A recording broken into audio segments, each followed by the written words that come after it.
All right. What is going on? We are live. Episode 99. Before the train wreck. One more to go till we get to 100. Got to figure out what 100 is going to look like. Probably have a little bit of a all call-in Q&A, hang out with some bros party. That's probably what we'll do. All right, let's get started. Tonight, we're going to be chopping it up on the subject of posers, clout chasers, frauds, whatever you want to call them. Before we do that, come on over to the YouTubes.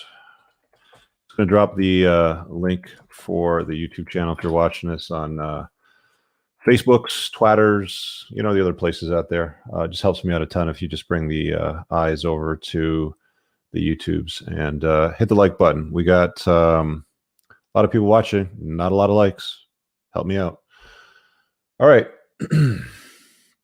So we have a conversation going on tonight about the BS in the world that can lead to train wrecks for dudes. I don't know how many of you guys are familiar with the term posers. I don't hear it that much anymore. Where did we come up with posers? I think it was like a thing from the skateboard days when I was a kid, when, my buddy would have like the Tony Hawk and I had the Steve Caballero and we were on the half pipe, and there was always that one kid that wouldn't ride the pipe. He would just kind of stand there posing with his board and his pads. Sometimes his mom would come around and take pictures with him with a little snap camera where you roll it sort of thing. But he had all the gear, the clothing, and he would just kind of pose. All right, not a big deal. He was scared maybe, who knows? But these guys, they show up a few other times in life. Now, the weird thing is after about the high school years, 20 or so, I didn't really come across a lot of posers, frauds, clout chasers, and fakers. I'm trying to think of the major epochs. So if I were to break it down, major epochs in life for me after 20 would have been the credit and collection years, which was about 20 to 30. 30 on, I was deeply involved in entrepreneurs organization, building my business through the hypergrowth years and everything that we did. So it'd be 1, 2, 3. I would say about 3. And then the fourth one would be what I'm doing with entrepreneurs in cars, right? Yeah, surfing also refers to posers. I think surfing was the origin of it all, especially when it kind of tied into skating, because when surfers weren't surfing, they were skating a lot of the time. So there was always posers that were kind of out and about, and they purport to be something that they're not. And I think that you got to be really careful with who you surround yourself with. I mean, I've always said this, guys, you got to be super careful with who you surround yourself with.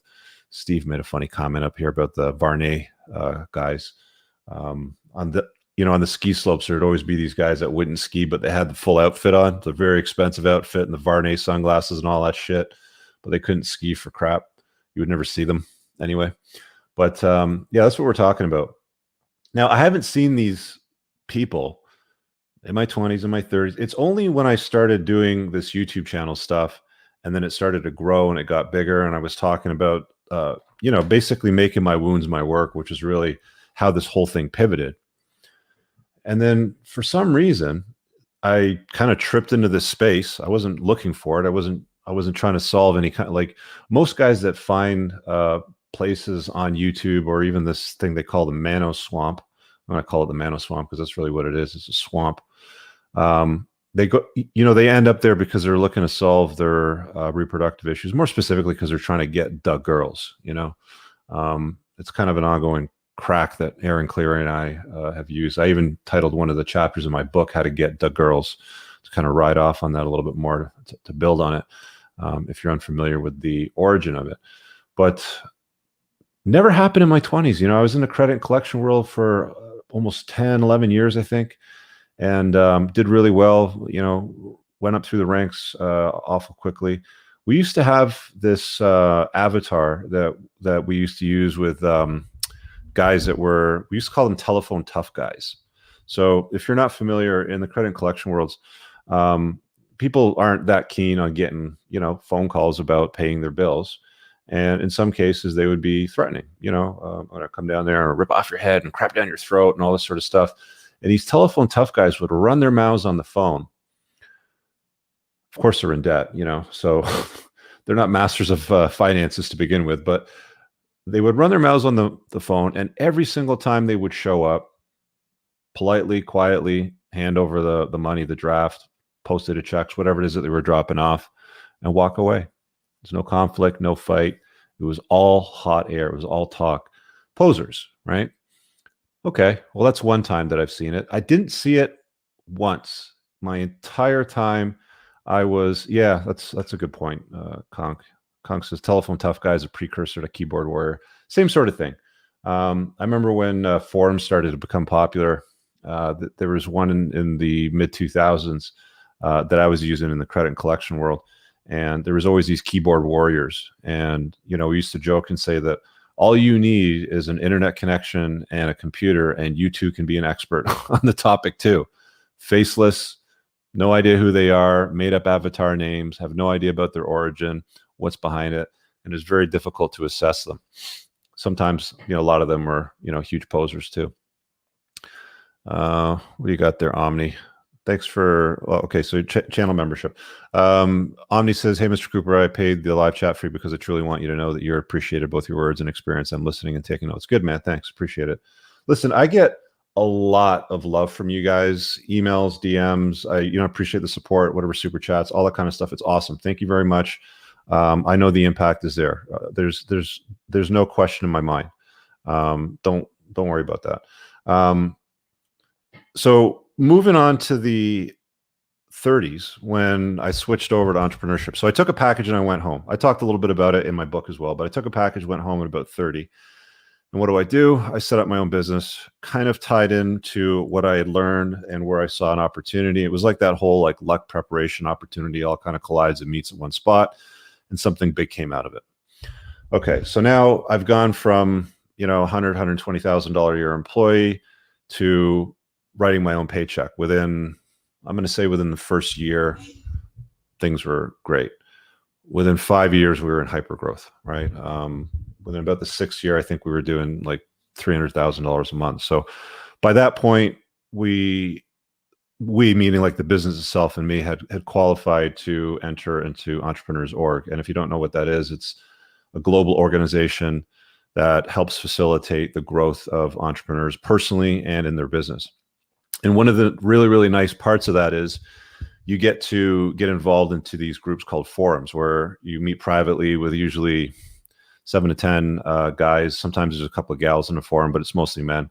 And, you help each other level up. There's retreats, there's global events, there's national events, really just like top shelf guys. I always tell you guys, if you're the smartest guy in the room, you're in the wrong room. Get out of the room, move into a better room, right? So if you find yourself sitting around, you're like, there's a lot of dumb people in here, and they're like anchors sort of thing. You want to get out of that room and move and put yourself in a better place.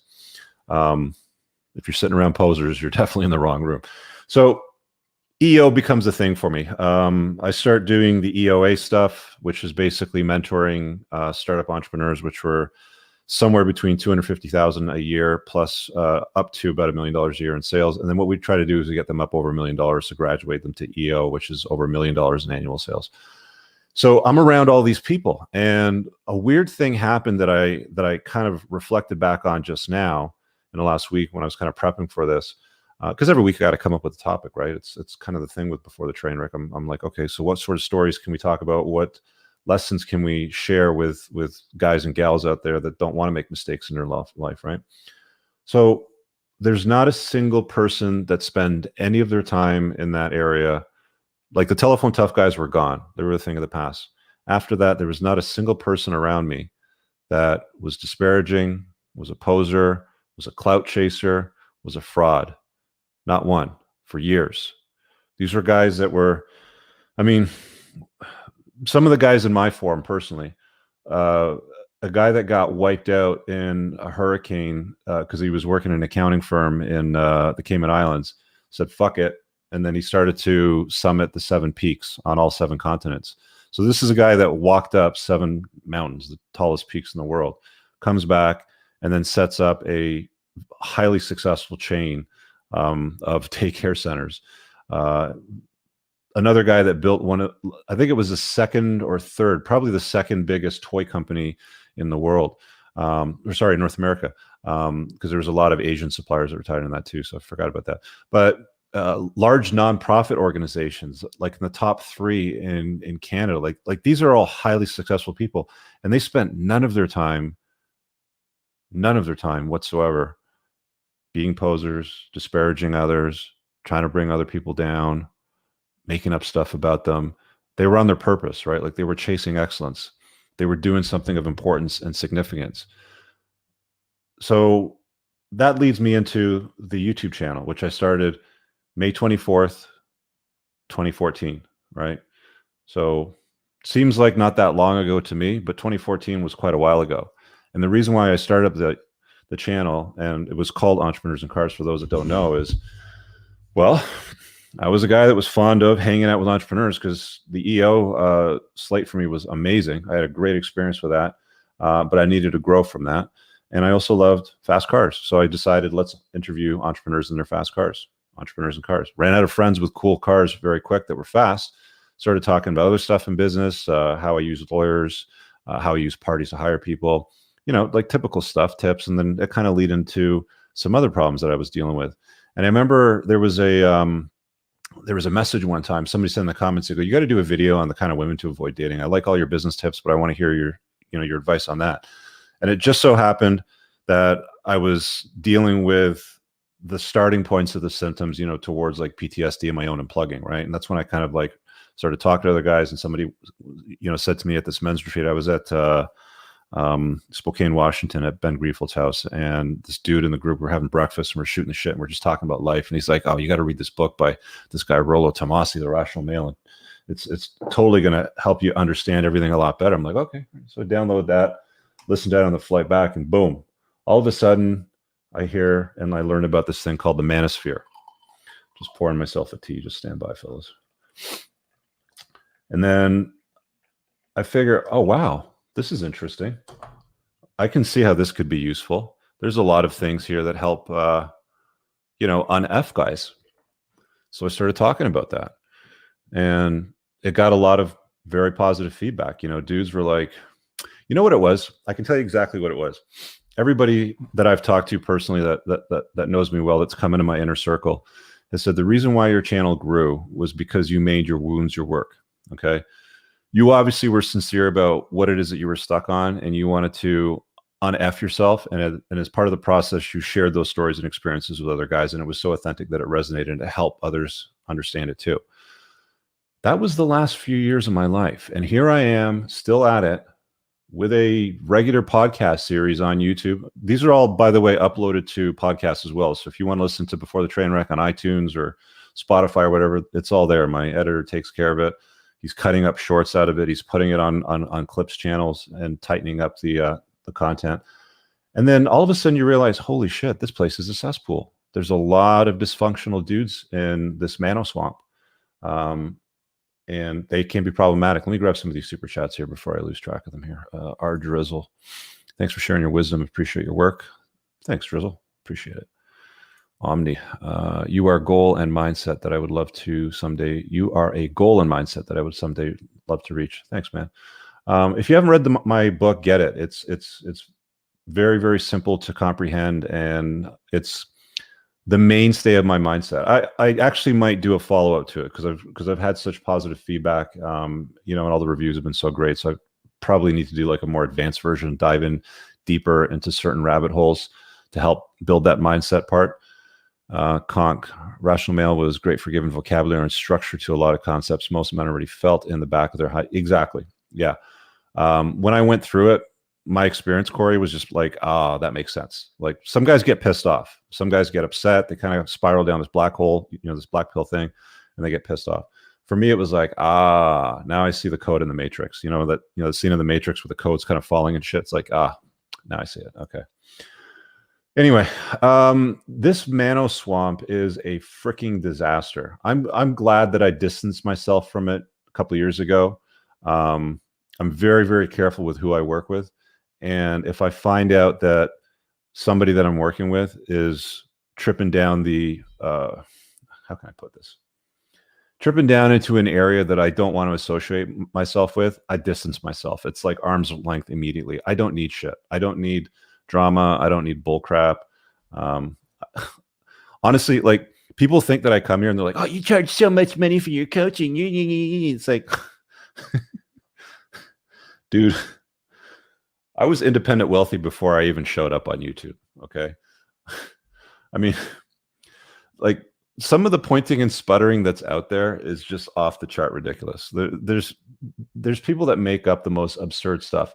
I did a cast a couple of weeks ago on envy because I was listening to a summary of Robert Greene's book, and there's a great segment on it on the 5 main types of enviers. And these dangerous personalities, you definitely want to keep them on the outside. If you ever discover that they're on your inner circle, get rid of them, move them out, push them outside, to the outer perimeter. You don't want them, in the 5 main people that you spend around the most of your time with. Where we go, the leveler. All right, let's talk about the 2 main that you'll see a lot in the Mano Swamp. The leveler, they're the kind that tear down anyone that's achieved something great and try to bring them down to their mediocre level. They never see excellence in others unless they're dead. The other kind is the attacher. They don't have a calling in life, so what they do is they attach themselves to people with a sense of purpose. They envy and ultimately attack the person they've attached to. This is common as hell. I've lost count over the last number of years. The number of people that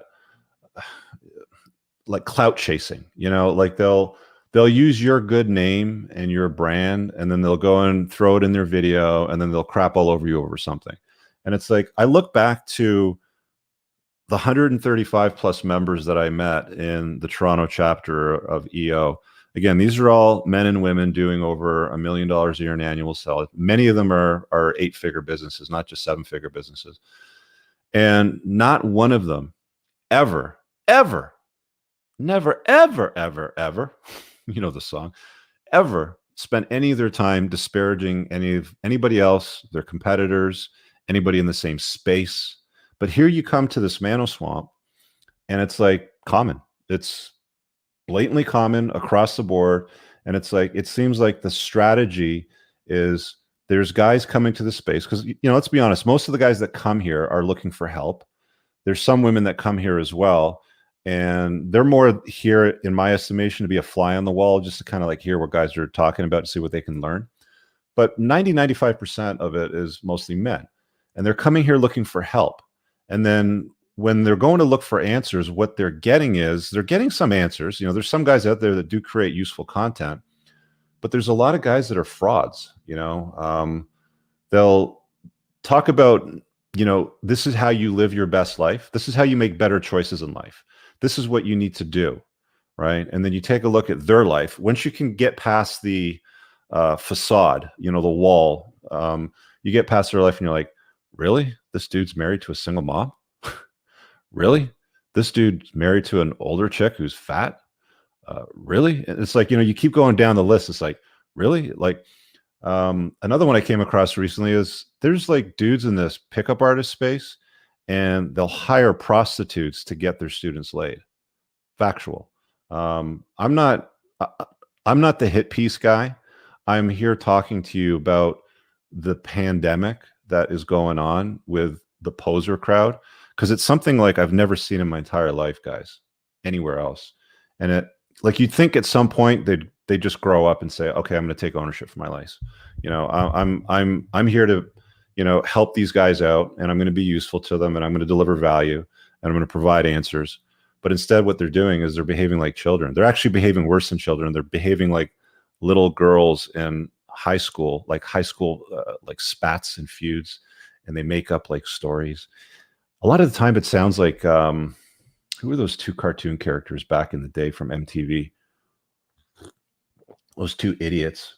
They used to wear AC/DC t-shirts and Metallica Beavis and Butthead. yeah, his book sucks, Beavis. yeah, look at his head. He's bald. This is what they do. They're idiots. Robert Greene said in one of his books, I can't remember which one it was, but he said something along the lines of, these fools, these idiots, they're like rocks. They're just like a part of life. But never in any part of my life, anywhere else that I've worked, in any scope of work, credit and collections, entrepreneurs, running my own business, helping other guys, level up their businesses, have I ever seen the level of BS that has infiltrated this mano swamp? Create something. If you have a solution for men, then provide it to them and let them level up.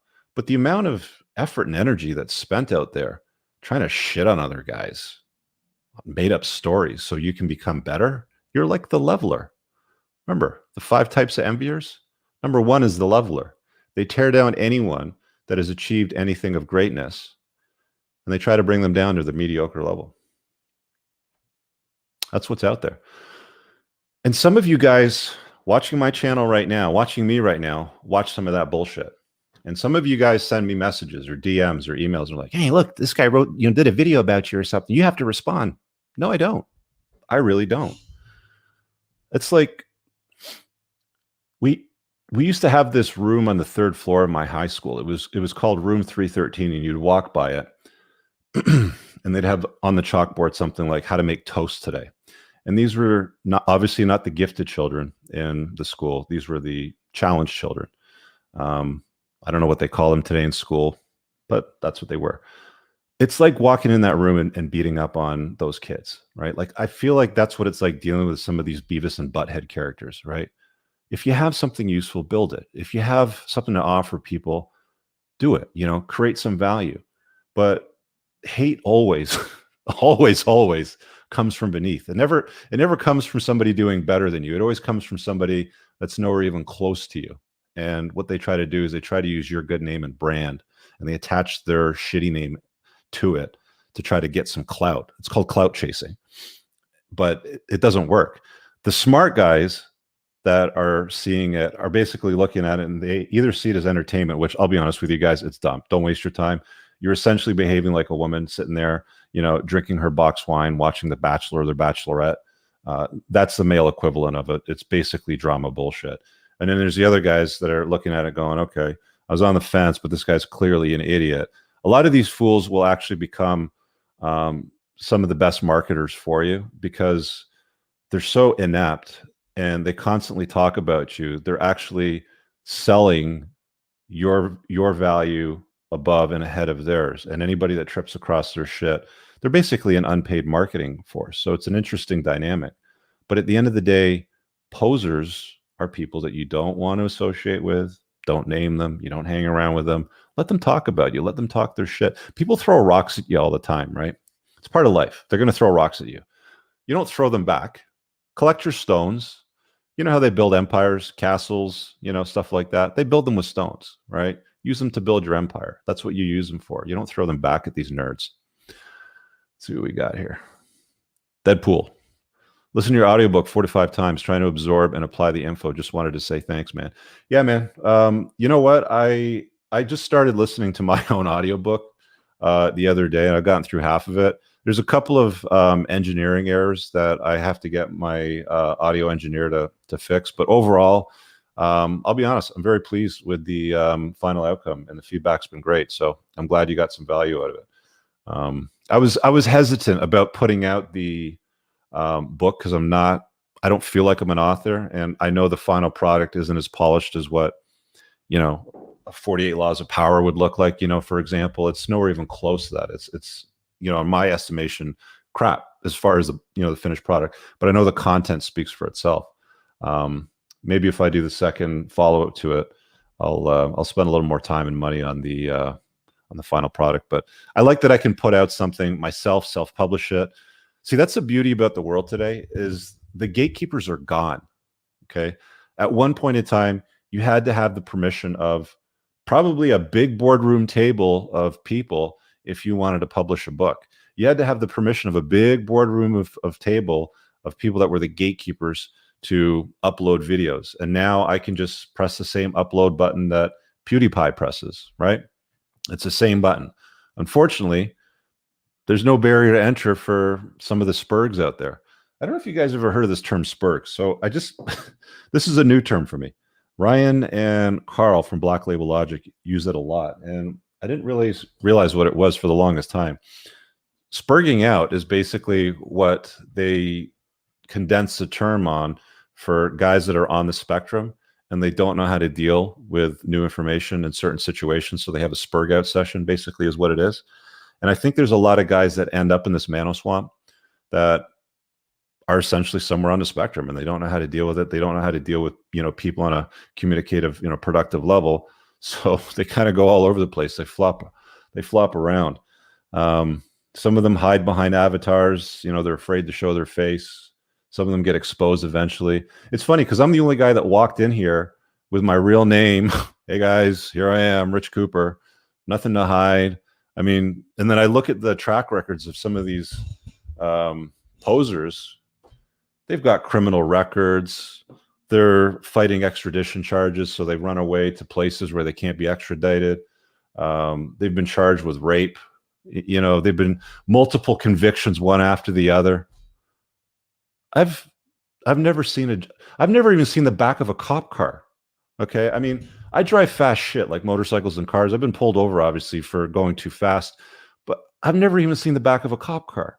And these are like the legends of men, like these posers out there that are lying to people and selling them misinformation and drama. There's two parts to the equation. If you're consuming crap, again, if you're sitting in the wrong room, if you're the smartest guy in the room, you're in the wrong room. This is not a good use of anybody's time. That's why when guys are like, oh, you got to respond, Rich, you got to respond to this. Somebody sent you. No, I don't. I really don't. I'm too fucking busy and I'm too rich to deal with this bullshit. Honestly, it's hilarious. Oh, man. All right. Let me grab my links here so you guys can do your Q&A bit. I'm going to drop the link first on the community tab for channel members. So that'll get you guys to the front of the line. So if you're watching on YouTube, you got home videos, playlist, community, go over the community tab. The link there is for members only. Just click that and you can come on in towards, a little bit of the way through. I'll drop the link publicly in the live chat as well. But guys, you got to protect your time, right? I mean, I'm not a young man anymore. Okay. Time flies really fast.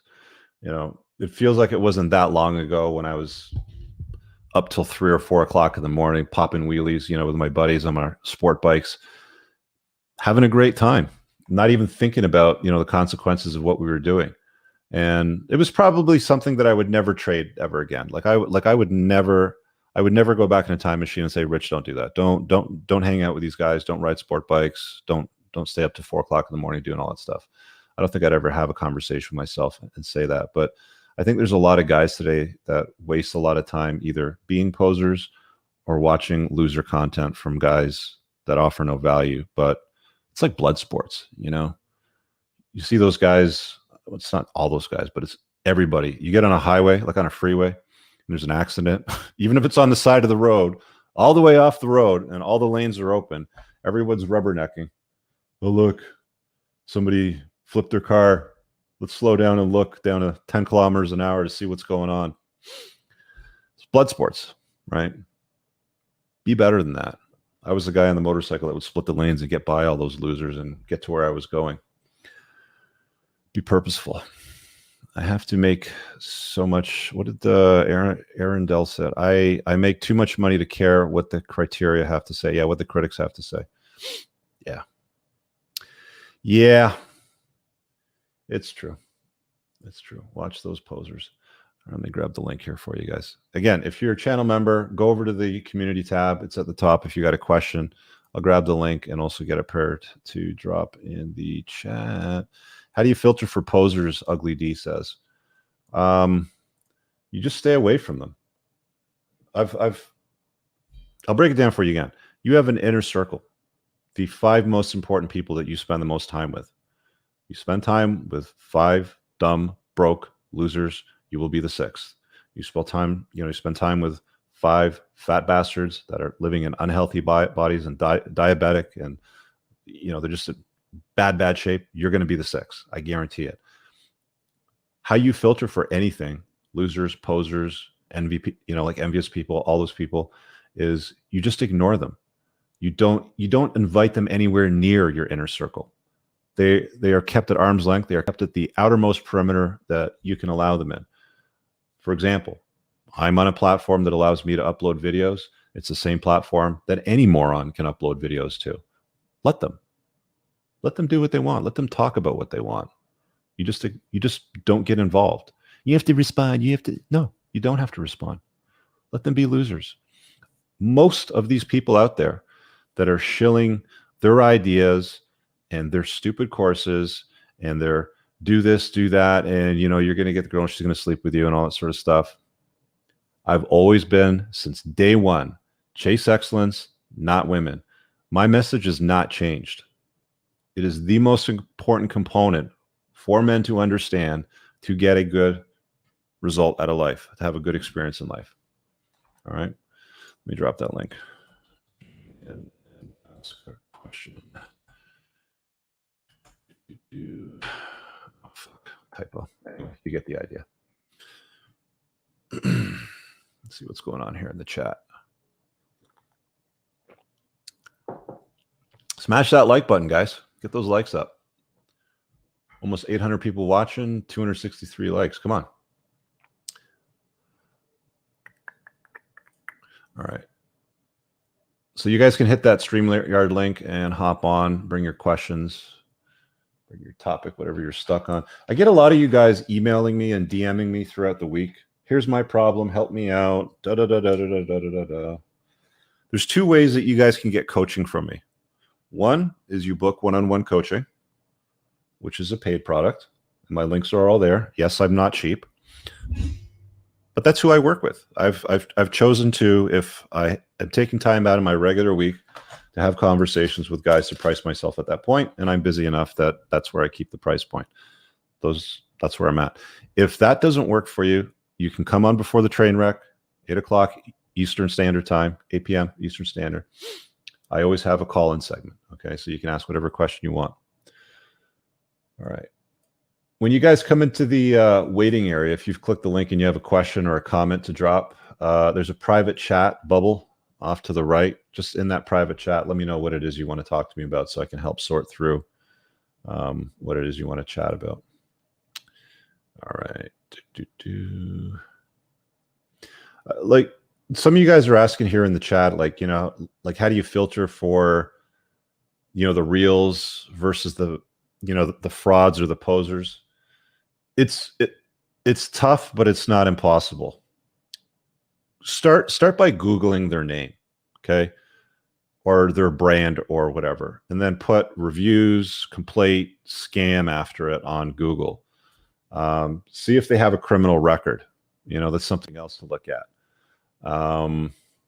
Take a look at take a look at what it is that they're telling you and what they're selling you, because quite often there's something missing from that. More often than not, on a balance of probabilities, you're going to find that that's there. Oh, we got the Big Lebowski in the waiting area. Hang on, let's see what he's got to say. What's shaking, dude? You're looking jacked, man. Yeah. So my question is with regards to, the 5 people you surround yourself with. Yes, sir. So when I was like 18, 19, I was getting really passionate about entrepreneurship. I would hang out and I'd always call them in my inner self. I'd say, man, these are just bro dudes. Like they can't think beyond like a beer and then quick sex. Mm-hmm. And whenever I would try and talk about like, hey, don't you want to like do something great with your lives? Build a company, start a culture, do something pretty great. They would kind of like take it as a dig. It's like, oh, well, I'm just going to work at my shitty job. And like so in sum, I kind of like, it's really hard to find people that are with that same mindset. It's not actually. It's not, because once you start becoming decisive about who you spend your time with, it makes it easy to spot losers. It makes it easy to spot anchors and sales in your life. You're still young though, right? I mean, from what I remember, you're in your mid-20s, 23, 20, something like that, right? You're still young. So, I mean, that skill, that muscle hasn't developed yet. I mean, I'm in my late 40s. Like I can basically look at a video, look at somebody's social feed, click through on their stuff, and within a minute or two, I can tell if they're full of shit, if they're real. Yeah. Okay. Like it's very easy, but you'll get better at it with time, and you're going to get burned a couple of times, and you're going to spend way too much time with guys that aren't going to be useful, or that aren't going to be part of your tribe that's going to help you level up. In my book, there's a chapter on hire slow, fire quickly. Did you read that part? I have not read your book. Dude, come on. You can't come on here week after week and not support the channel, man. Well, you got to read the content. Hold on there. I've been reading the other books you recommended, like Shoe Dog and the Amazon Story. I'm finishing up the Amazon. I'll read your book next. I was waiting for you. Okay. Hire slow, fire fast. And all that really means is you take your time vetting somebody. They need to earn your trust, right? There's a lot of dudes that I've given my trust away very, very quickly to.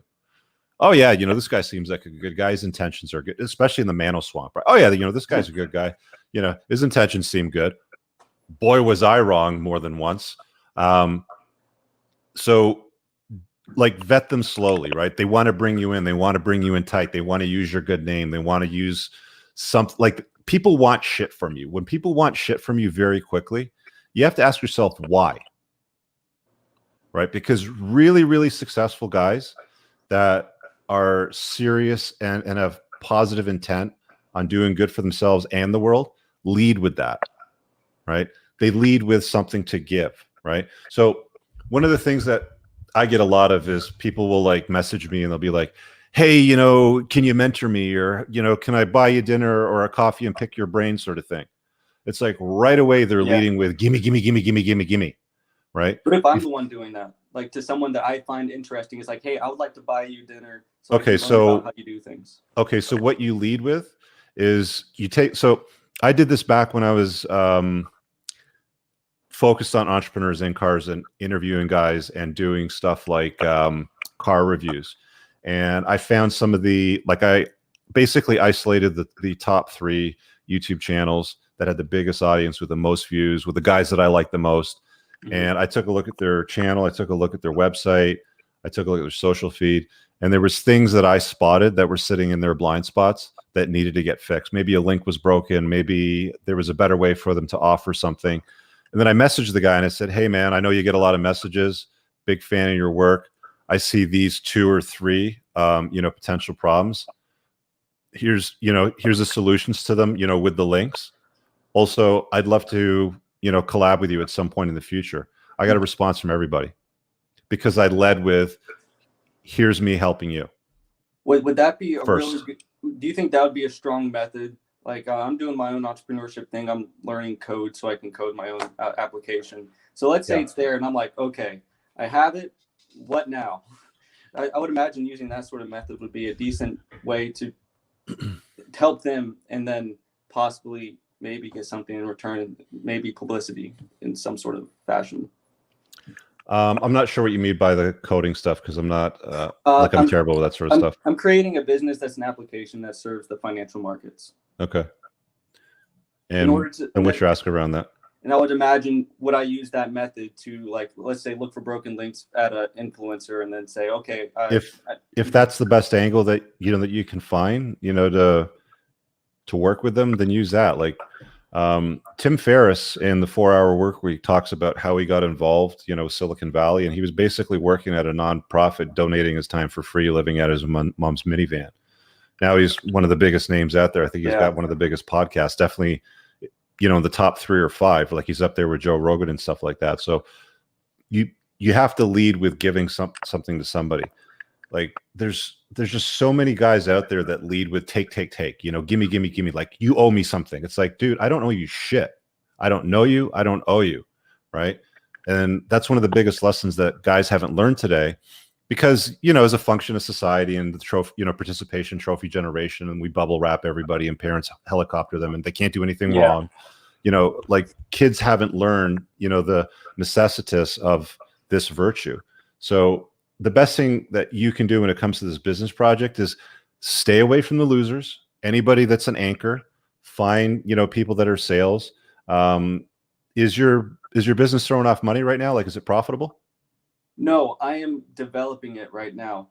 So it's like I've been literally doing it for months. I learned Java, and every single night, like clockwork, I get off work, go to the gym, code till midnight, and then do it all over again. I've been doing that for months.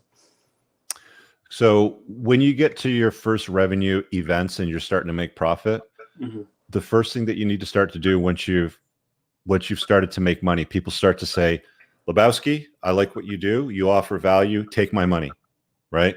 Once you start to accumulate that and you're looking at your bank balance and it's going up $30,000 a month, $80,000 next month, and you're throwing off all this kind of profit, as soon as you have profit coming in, then you need to reinvest in yourself.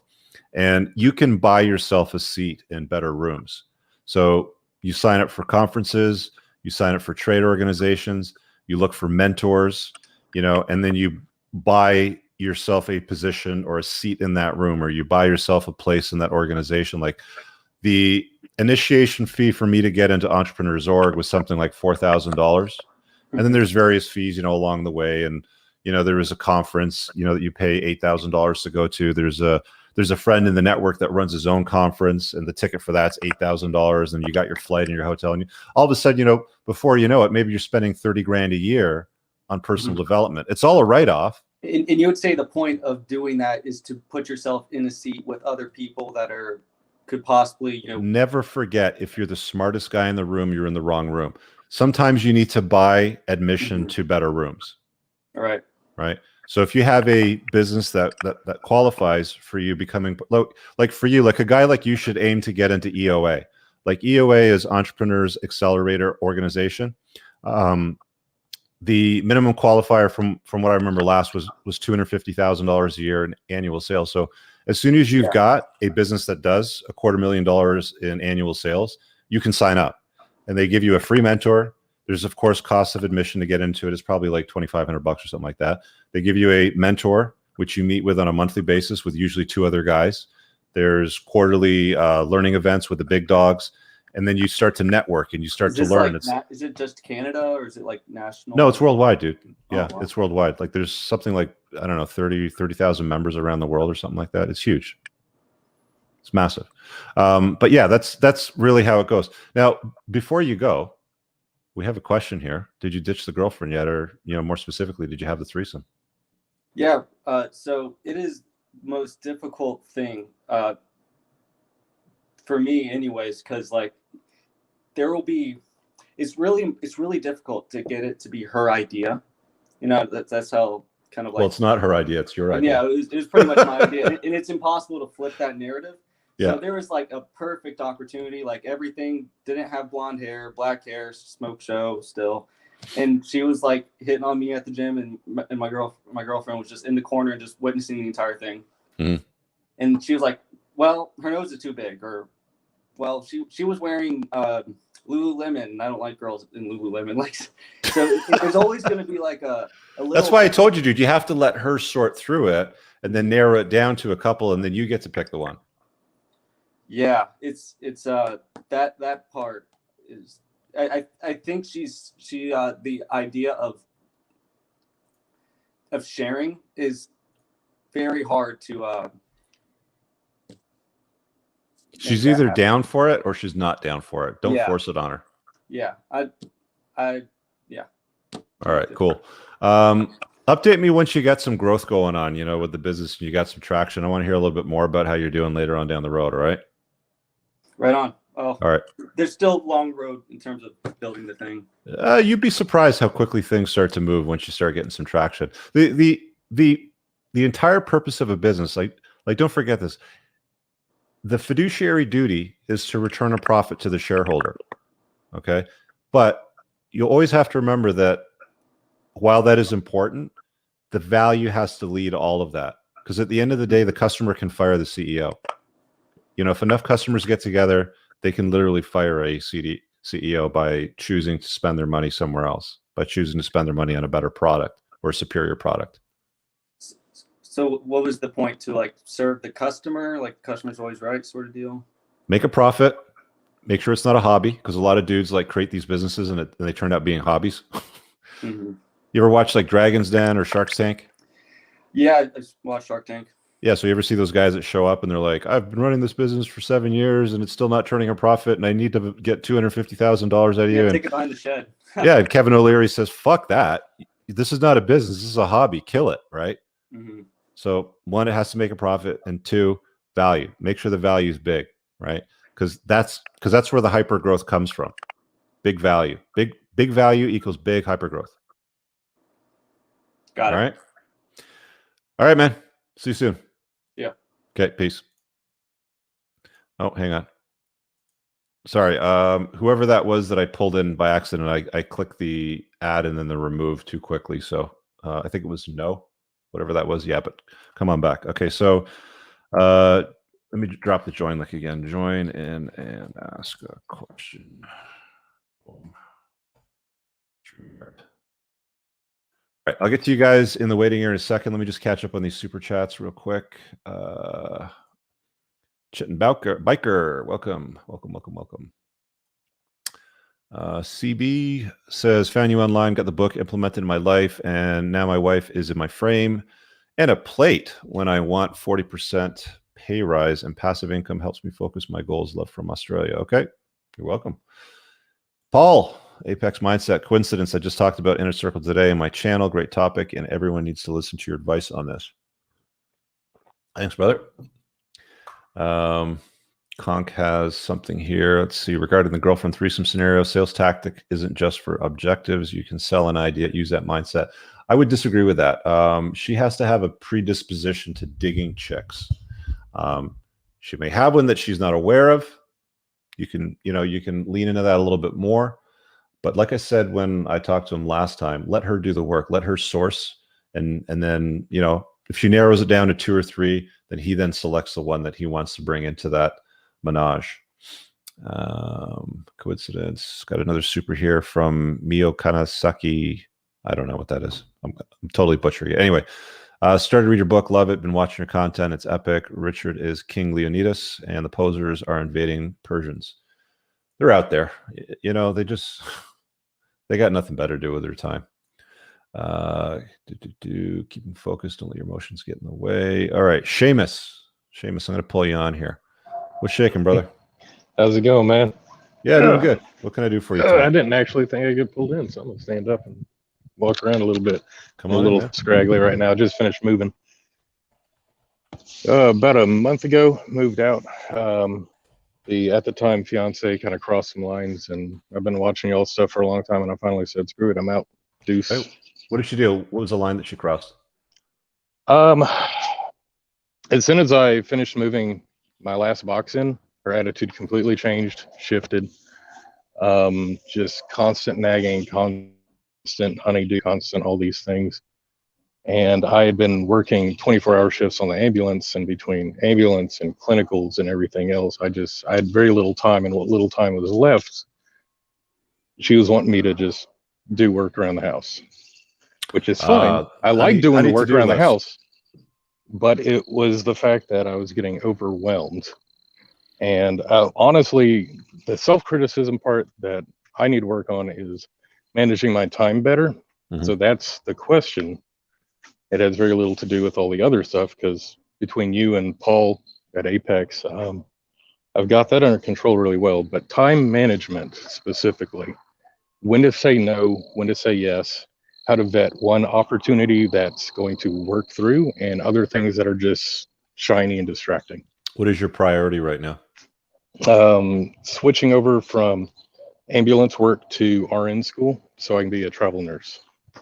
Okay. And what's involved with that? Like, what are the top 3 most important things for you to accomplish that goal? I got to be able to pay rent in the meantime. So I'm working. And then there is school itself, and then the clinicals that are required for school. Because you have to spend time in the classroom, but you also have to spend time in the hospital setting. Got it. So I'm not hearing anything there about girlfriend, fiance, marriage. Oh no, that's nothing. Done. Okay. And so that problem's I'm basically, right? Unless something changes, I'm in monk mode for the next 2 years. Yeah. So you need to identify everything that is aligned with you achieving those goals and making sure that you do that. Mm-hmm. And anything that distracts you from that goal, making sure you're not doing that. Right. So that honey to-do list shit around the house stuff doesn't sound like it's aligned with you transitioning from what you're doing right now to what you want to do. And that was actually a big argument. She was like, "Oh, you should have told me you're gonna think about RN school." I'm like, "Oh." Well, here's the thing, Seamus. I mean, a woman needs to be a complement to your life, not the focus. So if you pivot your position from what you're doing right now to RN school, she's on board with that, dude. Right? Like she's on the bus, not as a driver, but as a passenger. Yeah. Well, You're the at the relationship driver's itself seat. ended like 2 months ago, so it's not a concern anymore. Right. But I mean, like, So. that's the point that I'm making, though, is when it comes to things like that, you have to make sure that it never gets to that point, right? Because if you've got the frame of the relationship and she's there to support your purpose, she's not going to be like, oh, well, you know, we should have talked about this, or we should have talked about that, or da-da-da-da-da. It's like, no, she's on your bus, right? Like, she's aligned with your goals. And if she doesn't like that, pull over, get the fuck off. Right. Yeah. And it's weird. I would like to say I did that, and I effectively did, because the newest concept that I've learned recently is that guys are the gatekeepers of the relationship. Right. But it was weird. You know, I moved into her house, and then not even a year later, I moved out. Mm-hmm. So, how long were you dating before you moved into her house? Oh God, you and Paul are gonna tear into me. So 6 months. Well, you learned your lesson, I hope. Yeah. How old are you? I was 38. Yeah. Do you have any kids, like ex-wife or anything like that? No, thankfully. There's and that was one of your older videos that I watched that made me realize just how valuable my 40s are going to be. I spend this next 2 years focusing, getting my RN and working on my side project, and my 40s are going to be great. But I have to buckle down and focus. Yeah, I'll say this again, and I've mentioned this before on my channel. Like, beautiful women are not a scarce commodity on the sexual marketplace. High value men that put a dent in the universe and are great with, you know, women, like red pill sort of stuff. That's a scarce commodity. Those are the guys that have a very good experience, you know, as they kind of move into their middle age. Right. So yeah, and that's why I'm trying to focus on me right now. Is just ignoring. While it kind of feels else. a little uncomfortable or maybe unsettling, and you got maybe a couple questions around it, you're on the right path. You know, you're doing a lot better things than what most guys do. I mean, I see guys making some stupid fucking choices all the time. And I have to be like, sort of thing, right? One of my buddies, he just went back to his old lady, and I'm like, dude, no, don't read this book. Roll it to Mossy. I've got your book. Your book is coming tomorrow. Good. I'll be reading that. And I've tried to help him, but he doesn't want to listen. He's so bought into the blue pill. Don't. One of the common mistakes guys make is they try to red pill their friends. Like, once they're like, oh, I get this and this makes so much sense, let me share this secret sauce with my buddies and let them unlock this level of achievement. It was funny. I was listening to one of the other videos, and I was like, dude, okay, so you have Captain Save-A-Ho, and then you have Captain Save-A-Bro. Yeah, there's Captain Save-A-Bro, exactly. Yeah, don't play Captain Save-A-Ho, don't play Captain Save-A-Bro. Let them come. Like, you leading by example. Like, I hang out with guys in Toronto's largest supercar club, and there's a lot of dudes in there in different stages of relationships. They're new, they're old, they're falling apart. And it's like, they see me and they start to watch my videos, and they start to like have some odd conversations, you know, with me from time to time. I had a friend of mine called me about an hour ago before I got on the show talking about some stuff that's going on in his life. And it's like, I just let these guys come to me, and it's like, okay, if you want to talk about it, cool. Right. Let's have the conversation. Next time we go out for a drive and we grab a drink or a bite to eat afterwards, let's dive down that rabbit hole, man. Let's go explore that. Let them come to you and ask you, because they see you leading by example, right? Like, when they see your life and they're like, fuck, this guy's, you know, he's got it on. He's got the girls, he's got the car, he's got, you know, whatever. They're just looking at you like, how did he figure that out? And that's when you start saving bros. Yeah, that's what I'm hoping is, you know, I got a whole bunch of goals, and I'm staying on track, and it's slow. That's the most annoying part right now, is it's slow. But once I get this rolling, it's gonna be pretty good. You got it. Hopefully, like in a year, I'll check in again and, you know, have something legitimate to show for it, other than just the plan. All right, man. Let me know how it pans out. All right. Thank you very much, man. Yep. All right, let me catch up on some of these supers here. Giovanni, welcome to the channel. Amanda Bernard says, ever experienced cuckoldry? Well, I have told you guys I did get involved with a single mommy for a few years, so that's essentially becoming a cuck. I wrote about that in my book.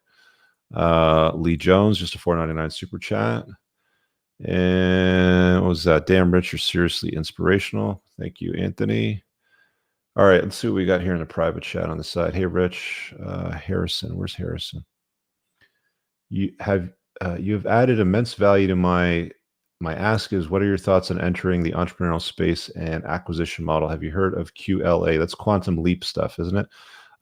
Harrison, I can't add you to the stream. It says you don't have a mic or a cam. So guys, if you don't have a mic or a cam, I can't add you to the stream. It just won't let me. But to answer your question, if you're talking about QLA, I believe that's Dan Pena's stuff. I like Dan. He's very rough around the edges and very hardcore. But to be honest with you, there's a lot of weak men out there that need that. So if you think it's a good fit for you and you believe that you're going to get some value out of it, then go for it. It's expensive though. I don't know what the cost is, but it's not small. Let me see what we got here. I think Adam was next. All right, Adam K, I'm going to pull you in. What is shaking, dude? Hey, Rich, how you doing? Can you hear me all right? Yeah, you're coming in loud and clear. What can I do for you tonight? Awesome. So I'll be real quick with you on the question. So I do door-to-door sales in California, and I was just recently recruited to sell with this team in Columbus, Ohio. So it's a bunch of, imagine almost like a fraternity house of guys who are really, really good at selling door-to-door. Quick on their feet, very good at answering questions. They study a lot about sales and stuff. And the thing is, when I saw their training, I realized this is where I need to be because their training is phenomenal. Their company's invested a lot of money. So I ended up joining. We're going to spend 3 months in Columbus, Ohio selling. And in a way, this is applicable to the topic today because a lot of these guys, very high testosterone, and it's a big competition on who can sell the most accounts. Some of these guys, they're 21, they're pulling in 6 figures in a matter of 3 to 4 months. And that's real money. So I'm 22. And the first thing I noticed when I came on board was it's a lot like baseball. I played baseball in Nevada, University of Nevada, Reno, which is, I think, Rollo's out in Reno.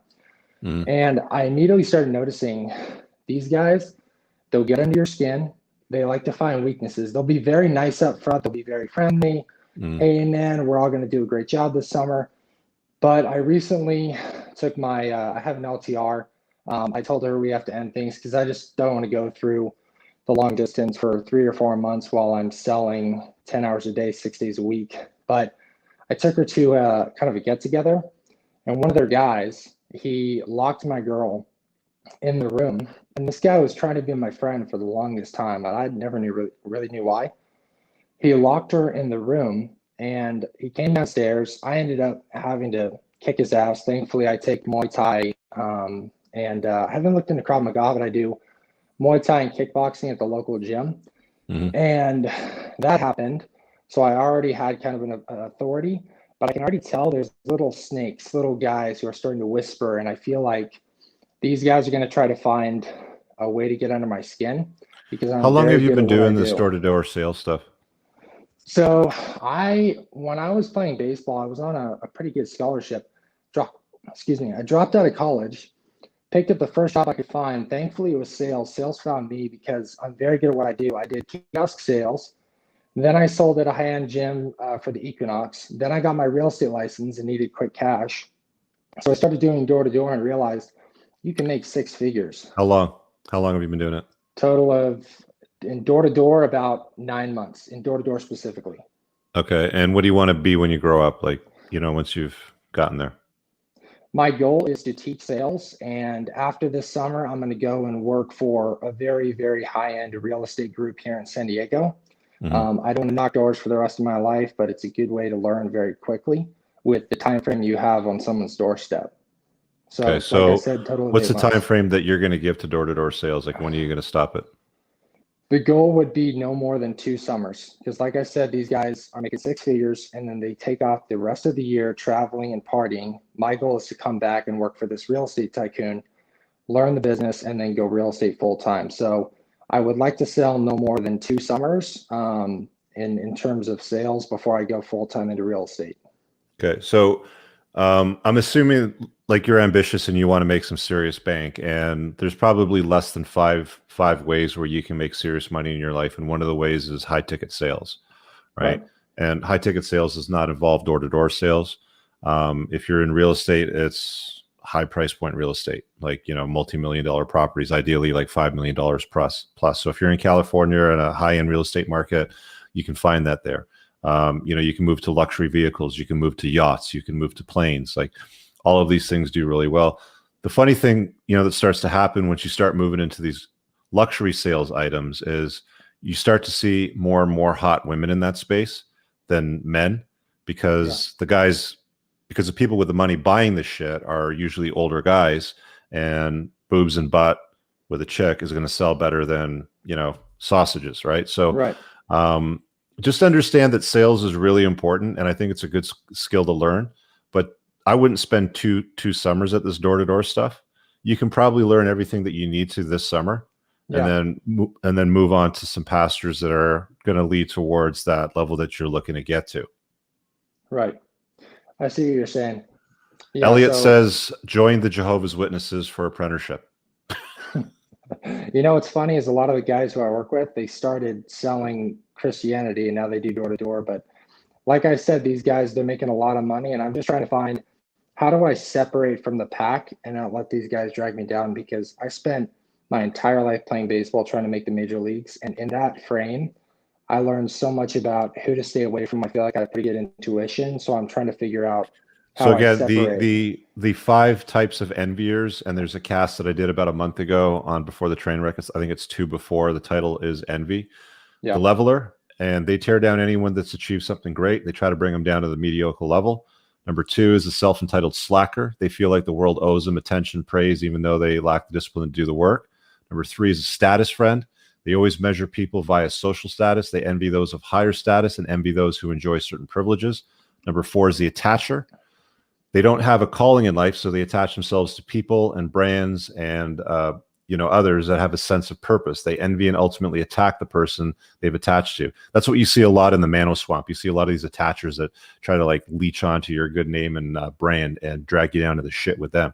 And then the 5th one is the insecure master. They are an insecure person who holds high positions in society, secretly doubts their worth, and therefore they envy more talented subordinates. You're going to get that from your boss, you know, if anybody. So it's really the other 4 that you got to look out for. But yeah, check out that cast. There's a lot of good information in that, you know, when it comes to that. But I like what you do, man. You know, it's good questions. Sorry to hear about the sports career, but yeah, it's, you know, plan B, plan C, whatever, man. You just have to pivot. Like, you know, you either sulk like a embarrassing pussy, or you get down to work and you double down and you make it happen. Just find something else that works for you. And if you're good at sales, master that skill. It's useful. It comes in it comes in handy in a lot of areas in life. Yeah, definitely. I really appreciate the book.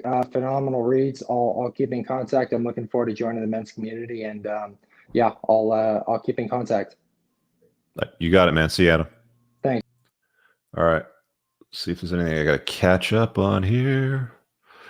All right, let's hit Justin. I'm gonna pull you in next and see what you got to say. What do we got? We got another. I'll be on for another 25 minutes or so, guys. So if you have a question, come on in here. The link in the chat. Just ask it. What's shaking, Justin? I don't know if you're muted, but I can't hear you. How about now? There you go. Hey, Rich. Man, I've been watching you for a long time. Oh, still nothing? Still nothing? No, I can hear you. I can hear you. Okay. Yeah, what's shaking, man? What can I do for you tonight? Well, I don't really have any issues. I kind of got into this community a long time ago, and I kind of got the whole self-improvement message real early. Mm-hmm. I have a business that I started. It's a data entry thing. Mm-hmm. That I've been having a lot of success with, and I kind of developed my own tools and a pretty wide skill set. But I have a lot of ideas that I can monetize. I'm not exactly sure. I guess if I have any question, I have too many ideas, and a lot of them I could monetize really well. Okay, so what is the question with that? What are the ideas? I could do web dev for I could do local web dev, which I've already got several clients that want me to do web dev. I just got to get off this data entry project so I can focus a lot of my time on that. I've been learning cybersecurity and AI, training AIs, neural networks, that sort of thing. I kind of orbit around the tech stuff. Okay. And you want me to tell you what to do here? Because I don't even know what the question is, dude. I don't know.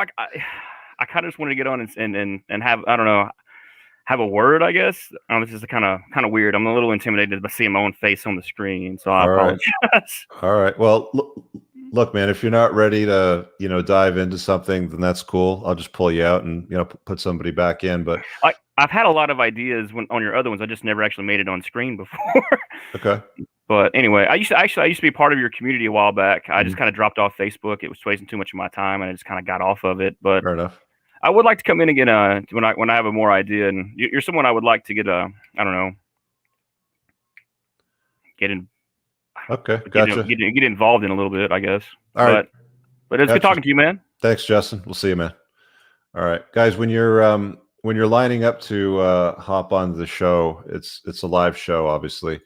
Have your question ready. Whatever it is that you're stuck on, whatever you're looking for clarity or feedback on, whatever it is, man. You want to run something up a flagpole and get a salute, you got to come prepared. So just heads up on that. Abe's got something for me in the private chat here, so I'll bring you in a sec. He says, "Hey, Rich, new follower. Love your content. Still new to everything. Wanted to ask your take on the idea of chasing excellence.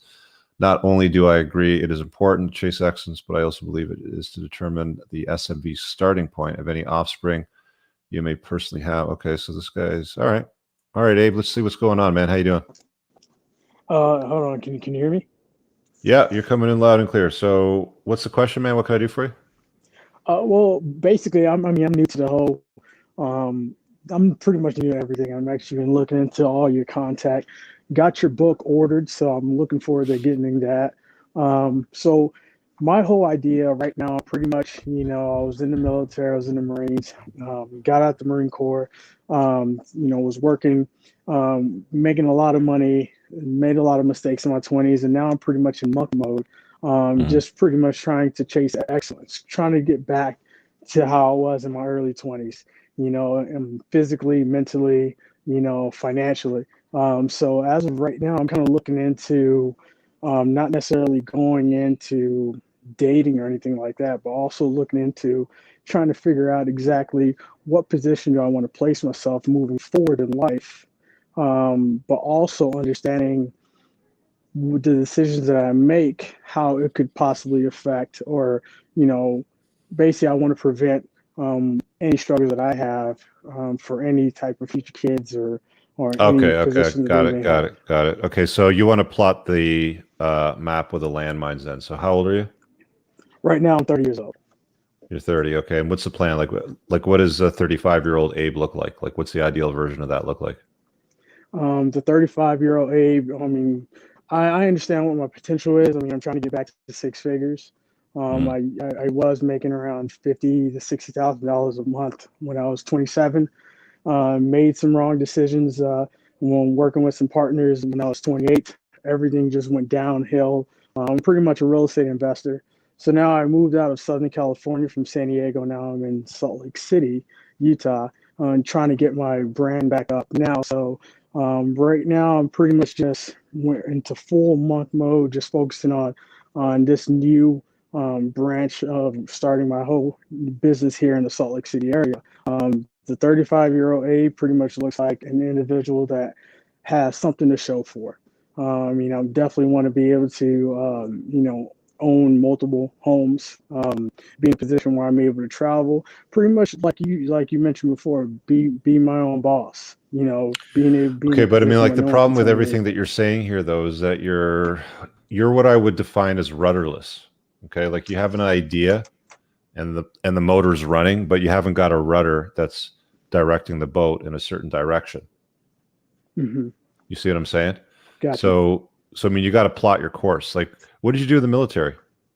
Well, I was a force recon when I was in the military. Was that Navy, Air Force? Like, I'm not familiar with that. Okay, Force Recon, pretty much it's a specialized unit within the Marine Corps. We're pretty much a just another level up above infantry. We pretty much do special operations within the Marines. Okay, so I mean, with any branch of a military operation, there's a plan. Like they plot it out. Like there's power is applied to wherever you're going. There's a rudder that's going to direct which direction you're going to go in. You're saying a lot here, but you're not applying a rudder to any of it, and that's where I see like that's just an obvious thing that's sitting in your blind spot that I would say, let's like clarify that and get to where it is that you want to go. Okay, so basically, pretty much take a whole self-analysis, more of a self-audit, and kind of get laser focused. Get laser focused on what it is that you want to do and where you want to go. Plot out what the endpoint looks like.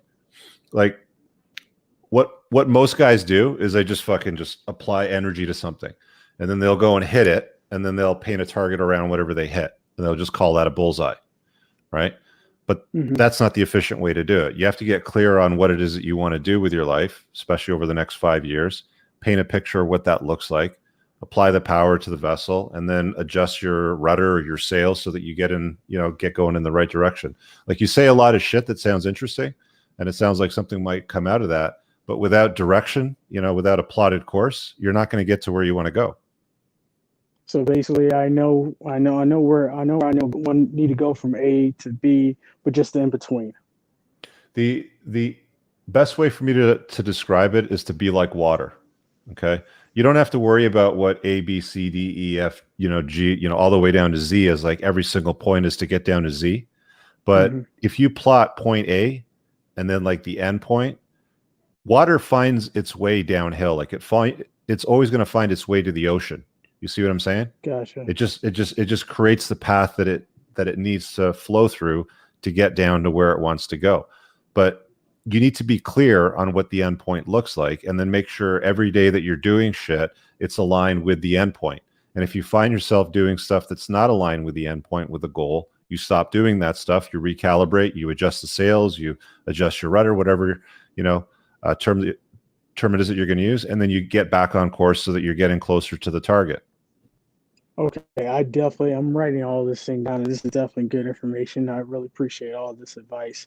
All right, Abe. One thing I also wanted to know is what's your take on when you're in this kind of mindset when you come across, because obviously I'm in a position where I network with a lot of other business people. One thing I want to avoid is doing business with someone that may not add value to me, but I'm not actually able to catch the red flag up front.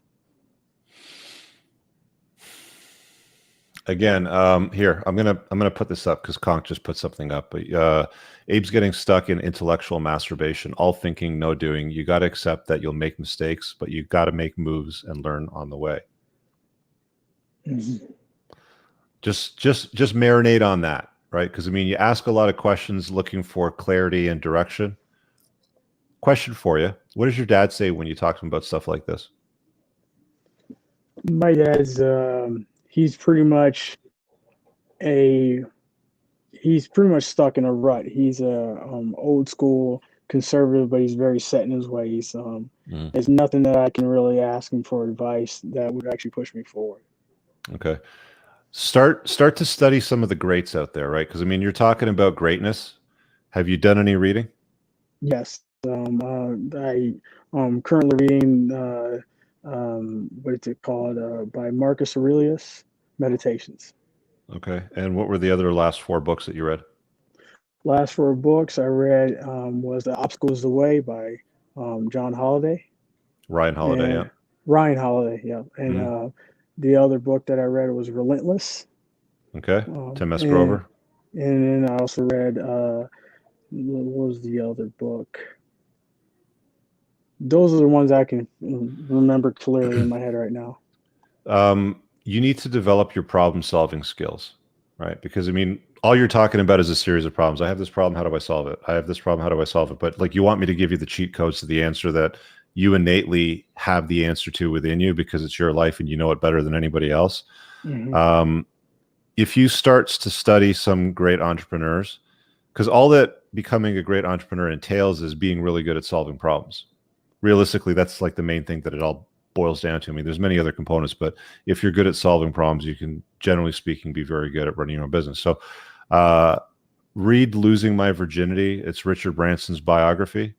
It's really just a book about a succession of different problems that he has to solve throughout his life and his business and everything.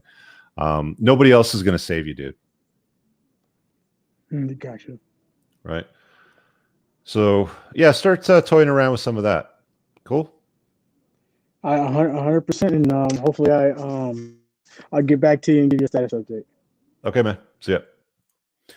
All right, let's see what else we've got here. Let me catch up on the supers. There's one from today in Real Estate Archives, just a donation. Thank you, sir. Red Dwarf says, great work, successful, owns 5 corporations. Single girl told me, be careful dating post-divorce as all women are very entitled posers. Excuse me. Means and how. I don't know how old you are, but divorced women are, that's a big no bueno, or should be anyway. I'm not saying they're all bad, but on a balance of probabilities, your time as a guy, especially if you're successful, this guy says he owns 5 corporations. If you're going to date women, date younger, date under, epiphany phase, like 27 and under. That's my advice on there. Let me see what we got here. Marissa. Oh, Marissa's back. Thank you for your work helping people. Women can also learn a lot from you and your podcast. Thanks, Marissa. Appreciate it. See what else we got here that I might have missed. Force Recon. Jake, what are your thoughts on the Great Reset, the globalist agenda, where they are using this pandemic to gain more control? Do you think it will happen? It's already happening. It's been happening for the last year. I hear a lot of people asking me for an opinion on the Great Reset, and my opinion on it is, who cares? You can't control what the globalists are doing. You can only control your own life. So don't worry about what the Great Reset is, what it looks like. Take care of number one, which is yourself. And then you take care of your inner circle, the 5 people you spend the most time with, if that's your family, if that's your best friends, whatever that looks like. And then put all of that first. Make sure you have a tribe that you can rely on, draw a perimeter around it, and protect it. They're going to do what they're going to do. You have no control over what Russia is going to do, what the president of the United States is going to do. If you can make it up a set of stairs without wiping out again, you have no control over that. Let them do what they're going to do and ignore the rest of the bullshit. Level yourself up. Make bank. Take care of your self-care. If you're engaging with women, do it in an intelligent way that doesn't screw up your life. Don't worry about these globalists or these conspiracy theorists Great Reset thing. Like, a Great Reset thing is going to solve your problems or it's going to make it worse. Who fucking cares? That's my advice. Bad Hombre says, what's your advice on someone who wants to grow a channel on helping men? Should I put my money on production value, mentors, paying guests? Production value, no. Mentors can have some value. Paying guests, definitely not. Where should I put the money?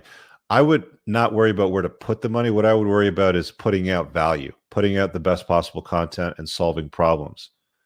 That's where your time is going to be best spent. Not on, do I have the best lighting, the best camera, the best microphone? All this shit, comes late. Like this is a $700 microphone or whatever the fuck these Shure SB7 cost. I didn't have that to begin with. I used the regular microphone on my DSLR in some cases, which was crap. So don't worry about production value. When it comes to YouTube, people aren't expecting Hollywood. What they're expecting is value. They either come to YouTube to be entertained or to be educated. So, you make your pick. All right. Let's see what we got here in the private chat. Okay. Let's grab Erlin Del Sid. That's you, dude. Yeah. Hey, how you doing, man? Can you hear me? I can hear you. What can I do for you tonight, bro? Hey, man. Thanks for letting me in. I love your content, by the way. My question really falls on one-itis. Okay. So currently, I'll give you a brief. I'm 28 right now. I'm a field engineer. I'm making very good money. I broke up with my girl a while back, Okay. and like you said, I've been like you and Rolo and all of them say, you know, spinning plates, like you said, do things that you love, which I have been. I bought a motorcycle. I've been skydiving. Dude, you name it. It's been awesome. Okay. But But you still got one-itis. Well, I'm spinning plates. I currently have 2 friends with benefits right now. All right. And but I'm not gonna say it's crippling one-itis, but it's just kind of like poking me a little. You know what I mean? How long were you with her for? Probably like 6 years, I think. I don't know. And sorry, how old are you? You said 28. you're 28. Okay, so you met her at 22. Yeah, give or take. And like, was she your first? Were your other girls first, or? No. She wasn't my first. Okay, so you've been with a bunch of women. Yeah. Why is this one special? Why do you have one-itis for? Well, you know, I don't know, but towards the end, again, I started getting red pilled probably in the past 2 years. That's when it fully like kind of, well, it fully hit me about a year and a half. But in about 2 years ago, I started getting into all this. I watched your channel and everything, and I started noticing the whole burning desire thing. And I don't know. To me, that's big. If a girl doesn't have burning desire for me, it's just, you know, or at least an LTR. But to be honest, I can't quite answer that. Why, like you said, why so special? Again, okay, so there's nothing special about her, is what you're saying then? Well, I mean, she's pretty, dude. I mean, she's a solid 9. Okay, there's lots of 9s out there. Oh, I agree. Believe me. That are younger than 28 too. Yes. Right. Yes. So, okay, so what's the question here? You want to get why is there like a definite way to just cut off the one-itis other than I'm spinning plates currently? No. You broke up with her when? You said six months about ago? A year ago. Okay. About a year ago. Okay, and you're saying it's not crippling, which basically leads me to believe it's probably closer to crippling than it's not, right? So, are you sleeping at night? Yeah. Like through the night, you don't wake up? I mean, I not wake up thinking about her, but I wake up for other reasons. Okay, fair enough. So, how often throughout the day do you think about her? I don't know, a couple times maybe, or maybe every now and then. Twice a day? No, maybe less. Probably one, maybe more like a few times a week. Let's put it that way. You don't have one-itis, dude. Okay. Crippling one-itis is a year later. You can't sleep at night. You're waking up in the middle of the night. Your subconscious mind tries to fucking solve why you guys split up, or you know, like you're just not able to focus and be productive. She's on your mind constantly, you know, throughout the day, not 1 or 2 times a day, but constantly throughout the day. That's crippling one-itis. All that you've got right now is she's probably better long-term. She's probably, or you probably think that she was a better long-term use of your time than your 2 FWBs, right? And that's usually because you don't set a high enough precedent on your own value, right? Like you don't have enough dignity for your own self-worth. And that's just something that'll fix with time as your value increases as you age, right? Like for guys, their sexual market value peak should be around their late 30s to, you know, even early 40s, 40, 41, 42. Like, you know, it can get into your 40s if you're, you know, if you look young, if you take care of yourself, if you've made some serious bank. It's just, this is not crippling one-itis. This is just, you've got some fond thoughts of a chick that you used to date. That's all it is. Just, okay. So basically, it's only been like 6 months. Keep dating, keep spinning plates.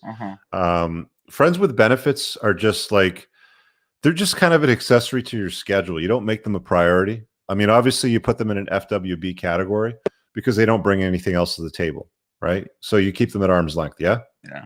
Okay. So you don't make them a priority. So if you're dating, you're swiping on the apps or whatever, and you get a match with a nicer chick, and it happens to be she's available on a Thursday night, but you see Becky on Thursday night because she's your regular, you move Becky, you know, off to the side. Just say, hey, I'm busy, but let's get together next Thursday night, and you bring in the new one, you know, just to see what she's like, sort of thing. Right. Yeah. So you put a priority on spinning some new plates. That's how you're going to start having some better experiences. You're going to think less about your ex, and you're going to put yourself first more is what I'm saying. Does that make sense? Yeah. Fair enough. Okay. Cool. Fair enough. Awesome, man. Thanks a lot. Hey, I read your book, and I'm on my I think it's my 4th time reading it. So it's great, man. Good. What was the best part? What did you like the best out of the book? Tell me. The motorcycle part. Hey, that is true. Did you get a bike? Ride a motorcycle since I was 18, but you know, in college I didn't really have a lot of money. I was just focusing get through school, and then after school pay off debt and everything. I got out of debt after about a year and a half. I Got didn't it. have a life after school, but you know, right now I'm 28. I'm making really good money and no Get a debt, bike, man. and Get a I got bike. a bike. So What did you get? it's just a Ninja 650, but Doesn't matter. I'm gonna outgrow it, I think so. It's a good starter. Good, man. Enjoy it. Be Awesome. safe. Keep Thank your head you. on a swivel, okay? Yep. See ya. All right, let's catch up with these supers here. Bad hombre, Jake Lopez. Thanks for your answers. Do you have any recommendations on the best place to learn about crypto? Still trying to wrap my head around it. So Charlie has a cryptocurrency course, which he sells every quarter. I will help him promote it the next time he offers it. I really like it. I've looked at the material twice. I've made a lot of money off the advice and recommendations that I've got through the course. There's really a lot to unpack. I can't answer it in a super chat. So, you know, the best that I can say is just keep watching the channel or get on my email list. Here, I'll put out the email list because I usually send out an email whenever I am going to promote it. Do I have it here? There it is. It's on the ticker. So it's just entrepreneursandcars.com/red-flags. You'll get the free chapter on red flags if you want to download it. But more importantly, just get on the email list because I will shoot out a note when it does become available. So that's Jake's. Let me get Rizzle's. Rizzle for shizzle, my nizzle. All right. I've been watching your videos for years. Great work. What's your take on guys doing therapy to work through past relationship issues? I don't think I've heard you discuss that. Yes, definitely. I've done a lot of work on myself. You can do. I'm not a big fan of sitting with a therapist. If I'm being honest, I think that my best work has kind of come from reading books, reflecting on what I've learned through books. In some ways, you know, part of the reason why my channel grew so quickly and people just got drawn to it is because of the authenticity of me making my own wounds my work, right? So whether you do it in a written journal or maybe a private video vlog that you create for yourself, doing that therapy on yourself as you kind of un-F your mind. A lot of great reads, you know, if it's stuff, you know, that's tied in the sexual marketplace, obviously Rollo's book, my book, another good one here I have on my shelf I don't mention too often is Psycho-Cybernetics by Maxwell Maltz. That's a really interesting one. And hypnotherapy. So I have two guys in my community that do hypnotherapy. One of them I've used myself. I haven't used Paul personally, but I've got lots of good feedback. So if you go to Apex Mindset, Paul does EMDR and hypnotherapy. I've used Ryan Christensen, and his website is Hypnosis for Men. So just go to Hypnosis for Men, and you can book him for hypnotherapy. And I found that's very effective for your subconscious mind, which is a totally different thing from how your conscious mind works. And we're almost at the 90-minute mark, gentlemen. So we're going to wrap it up after I finish the super chat here. Viet Fam says, hey, Rich, purchase your book. Chapter 2 is my favorite. Women's Rules. What's the difference between gold diggers versus hypergamy? All women are hypergamous. Gold diggers is a disparaging way to define hypergamy is really what it boils down to. All women are hypergamous. You know, given the choice, they will always choose a wealthier, more Chad-like, sexier dude with more money than a more basic dude. And some other guys and women might call them gold diggers, but that's just women being women. It is what it is. There's no difference. It's just the use of the term or the phrase. Anyway, let's start to wind us down because I got to hop on a private Zoom for my entrepreneurs group at 9:30, which I'm coming past on now, so I'll be there soon. Let me grab my banners here. Cooper Soap, there it is. So over my shoulder, I got to bend this around because I got this new thing coming for my computer. So I get my old camera back. I'm relying on my webcam right now. Anyway, over my shoulder here, Grondike Soap, Tactical Soap Company, Pheromone Infused Soaps, beard oils, bombs. Sorry, not bombs, beard oils, and pheromone sticks as well. These are touch-up sticks. They're really good. Anyway, he's been a long-time supporter of the creation of content on my channel. You guys are showering anyway. If you want to grab some, it's right there. go to coopersoap.com, or if you're watching the replay, I'll have it pinned in the top comment, and you just click through. I think if you use coupon code Cooper on the link pinned, but it's applied to Cooper Soap already, you get 10% off. But grab that and help support Scott, because he's helping me out with the channel. So we'll be back next Monday, 8 p.m. Eastern Standard Time. That'll be a big show. Next week will be big. I'll probably run it for way more than 90 minutes. So if you have a question, if you want to contribute, if you want to just say thank you, I'll probably drop the link for that to my inner circle that creates content, helps, that is actually useful and helps guys out, not makes, childish little hit pieces because they're like little girls. I'll be inviting those guys on, and they might want to say a couple of words, or at least contribute to the cast. So that'll be a big one. Oh, hang on. Rolo's got a comment there for you. Gold digger is just a woman who overtly reveals women's mating strategy. Yeah, Rolo just says what I say with more words. But yeah, that's the point. It's the same thing. We'll see you guys next Monday, 8 p.m. Eastern Standard. I believe I'm hosting Rule Zero this Saturday on my channel. So, like, comment, subscribe, all that good stuff. Check out the links in the pinned top description. And yeah, we'll connect that way. Thanks for watching, guys. Have an awesome night. Peace out.